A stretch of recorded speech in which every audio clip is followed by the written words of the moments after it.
Namaskar. Welcome to Prakash on Basics. Last time we looked at the way the scriptures talked of the three gunas, the Trigunas, mainly in the Bhagavad Gita and the Vivek Chudamani written by Adi Shankaracharya.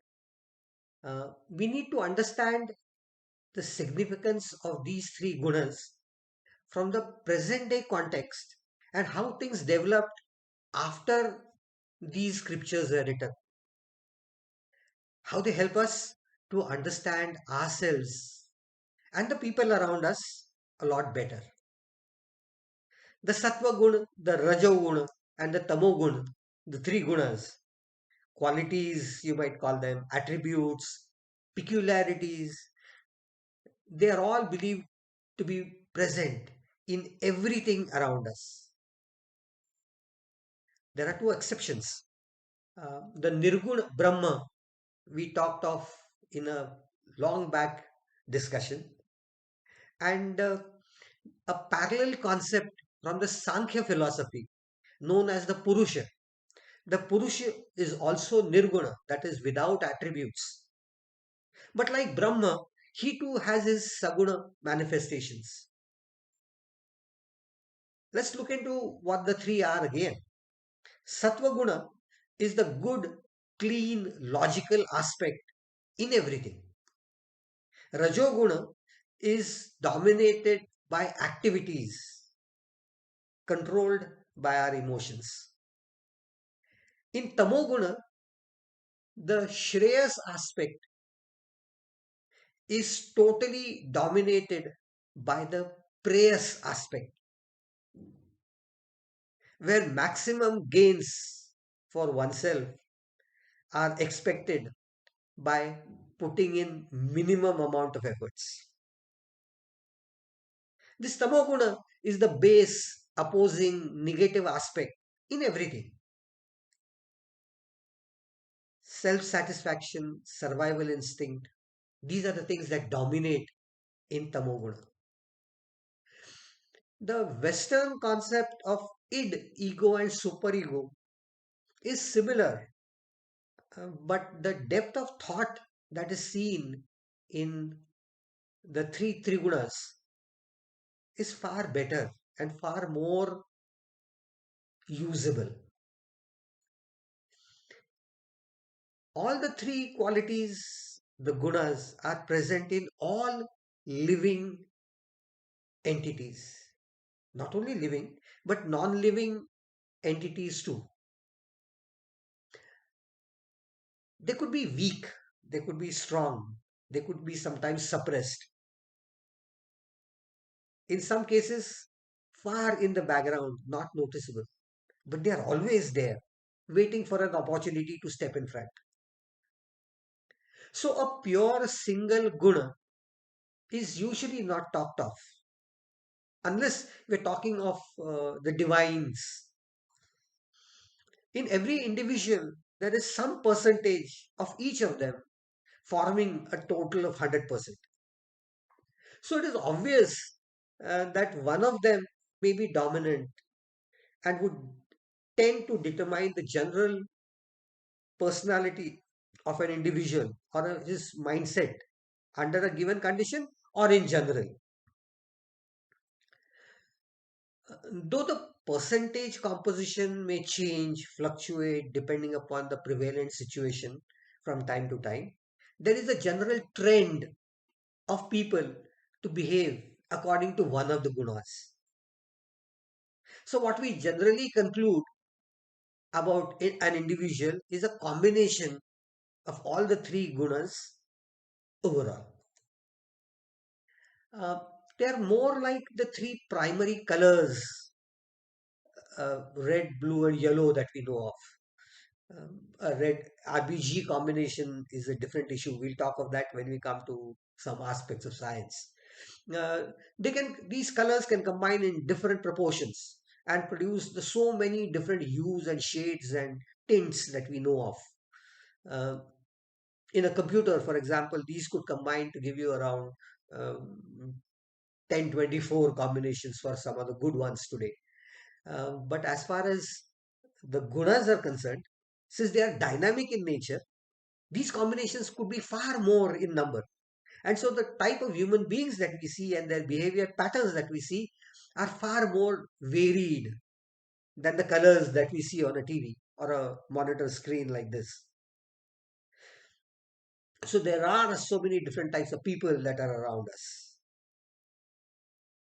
We can easily identify the gunas that are present in people by looking at their general behavior pattern.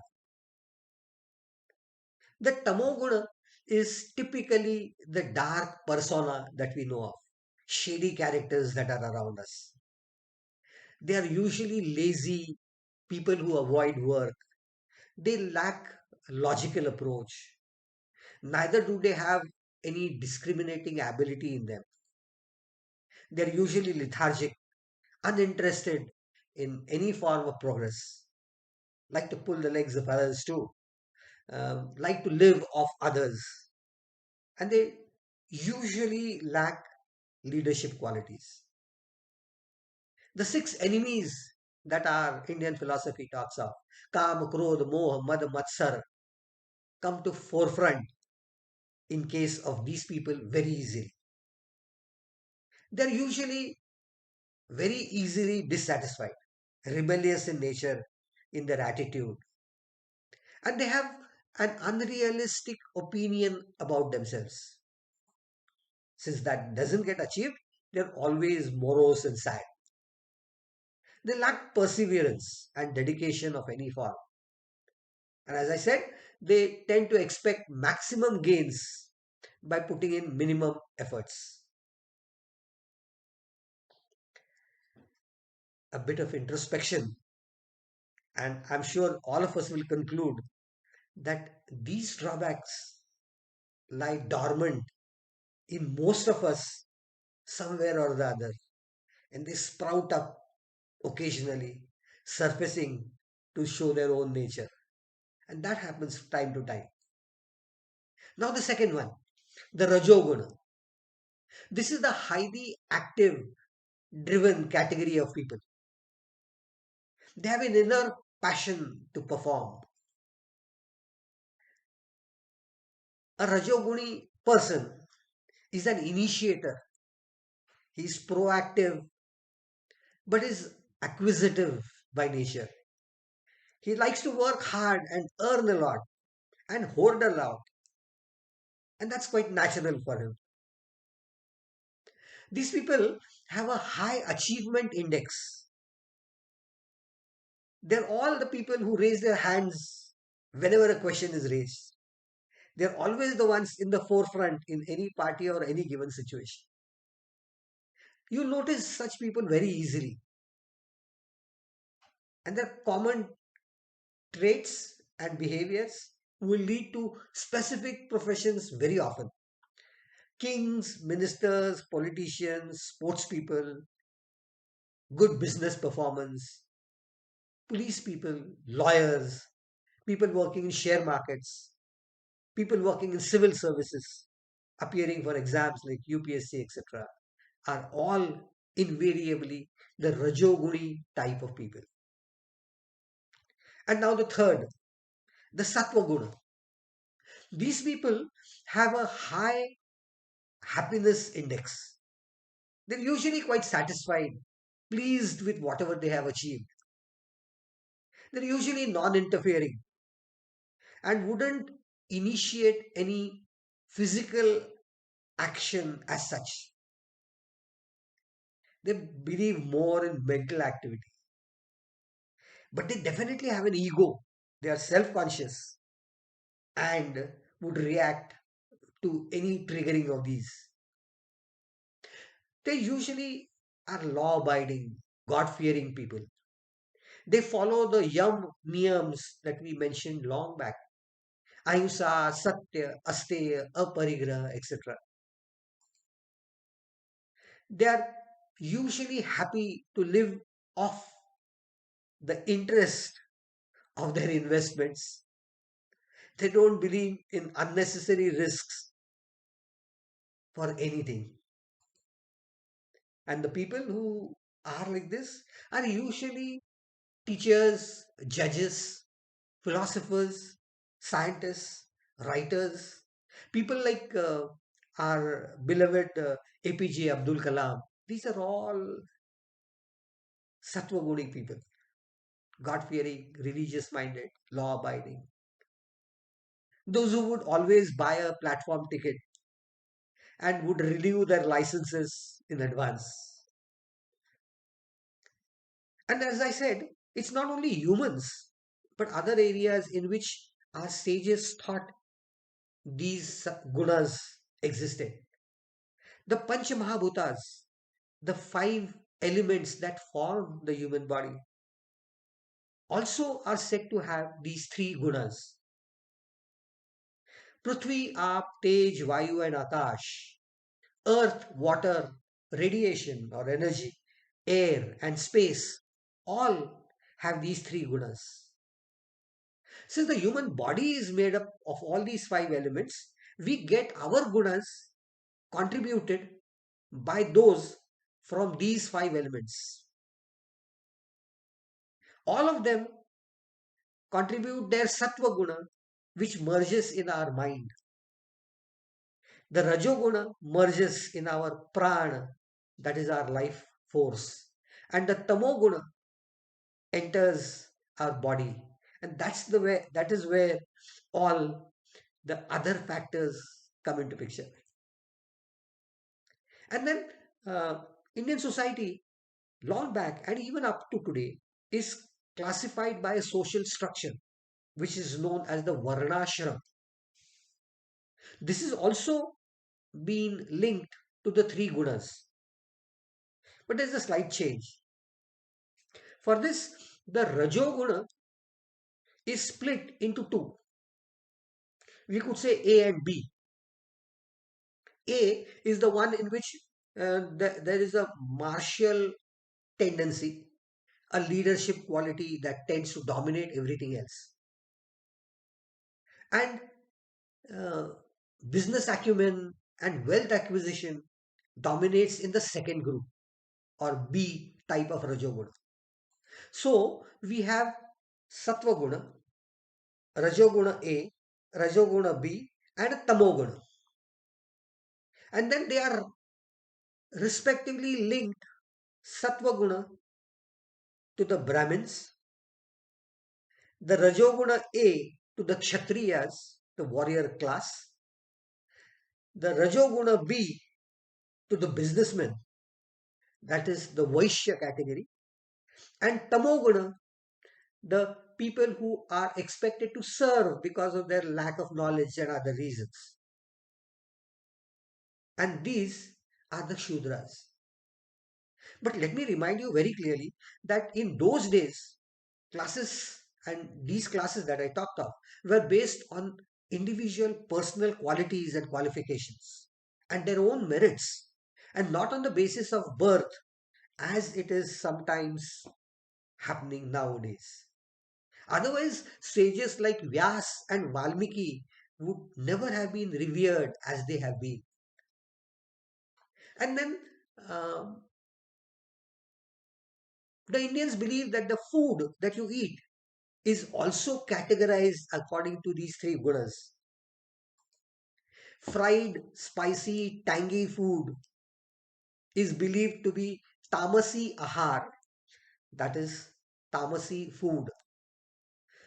Uh, Non-vegetarian food, rich in proteins, rich in sweets, is the one that tends to supply a lot of energy. And this is a part of the Rajas Ahar. And fruits, mostly natural foods or less processed foods, are believed to be Sattvic Ahar. But as in the case of gunas, you can't have only one type. And so, if you look at the platter of food that is served, whether it is in North India or South India or East or West, it's always a very well balanced diet, which includes all the three categories of the sattva, raja, and tama kind of foods. And even today, we talk of a balanced diet. The impact of these gunas is definitely there. Then there is another word. It is gunatita, the one who is beyond the influence of gunas. He is a jnani, a sthita prajna, the one with a balanced mind, a true learned sage. Some of us who know our mantras or other prayers will remember that this word gunatit crops up in reference to many of the gods as one of their major qualities. And finally, Maya, the unreal, the virtual reality, which is one of the founding stones of Indian philosophy. This Maya is also believed to have all the three gunas. So it is said to be Trigunatmak. And how it influences everything is for me to tell you maybe next Saturday or sometime. That then is how the gunas are to be looked at today. Last time we looked what the scriptures said. Today we are looking at what we must know and learn and use from them. If you've liked this information, please pass it on to your friends. Let them also help to understand themselves and their friends around. Let them also gain from this Triguna concept. Please like and share uh, the information here and like the channel also. Subscribe to it. Until we meet again next Saturday for one more aspect to deal with. Namaskar.